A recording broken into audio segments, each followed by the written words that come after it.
So now, I'm going to tell you why I love the Barbie movie. What you talking about, Willis? I love the Barbie movie because it demonstrates so very, very clearly that postmodern neo-Marxist, whatever you want to call it, woke third wave modern feminism makes absolutely no sense. The movie doesn't intend to make this point, it just does it by accident, and that is why I love it so much. The movie itself makes no sense because modern feminism, the sexist patriarchy lie kind of feminism, makes no sense. The logic is circular. The theory is so dumb, it can only work if you view all men as dumb, one-dimensional buffheads. And in order to make it work, you have to make the assumptions that the movie makes about men. Assumptions that are so infantile and idiotic and frankly insulting that they could only be made if the men in the movie were actually one-dimensional plastic dolls. In other words, if you tried to make a movie pushing the garbage worldview about men that this movie is pushing, it'd be impossible because no actual human man is as shallow and one-dimensional as would be required to make the case for the modern feminist worldview. So modern feminist theory can only hold up in a world where men, quite literally, are made of plastic and are not real. So thank you. Thank you, Warner Brothers. Thank you, Margot Robbie. Thank you, idiot woke Hollywood producers and directors. Thank you.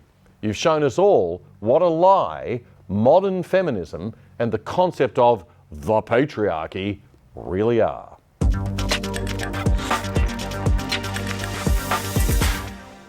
Of course, a movie like this one can't lose. Little girls will want to go because it's Barbie. And despite feminists' best efforts, little girls like to play dress up and play with dolls. Why? Because there's absolutely nothing wrong with that. It's fun. That's why. Being girly is not just for trans men, you know, lefties. Day 74 of being a girl, round of applause for the makeup. And I wore this outfit shopping today, and I thought that these might be my new shopping shorts. That's lovely, Dylan. God, woke ideology is so messed up and full of sick contradictions and hypocrisy, isn't it?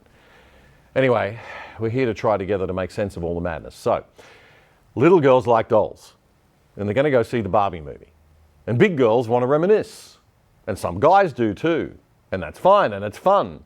A movie like this could have been so much fun if we were still just allowed to have fun these days. So people are going to want to go and see it.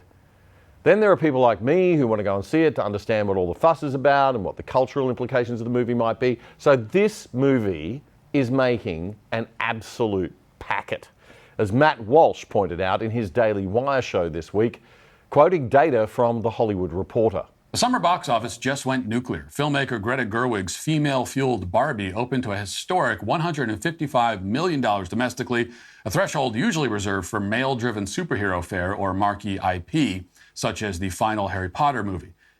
After gushing for several more paragraphs about Barbie, the article does mention that Christopher Nolan's film Oppenheimer also opened this weekend to an enormous haul, raking in $80 million. This makes it Nolan's biggest opening weekend for any of his non-Batman films.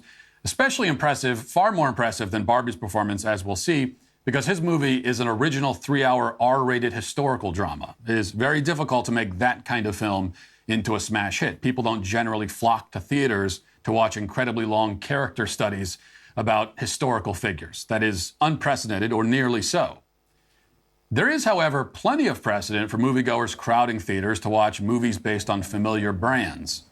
Exactly. And I can't wait to see Oppenheimer, by the way. I've just got to find 4 hours of free time to do it in. It's also highly probable, by the way, that this novelty effect with Barbie will wear off fast. It's unlikely that the post-cinema revenues will be much good. So the last thing that Hollywood producers and directors should think is that this success comes from the woke themes of this movie or the quality of this movie. Quite the opposite. People feel like they've been catfished, and they sure won't be coming back for Barbie 2 or 3 or 27.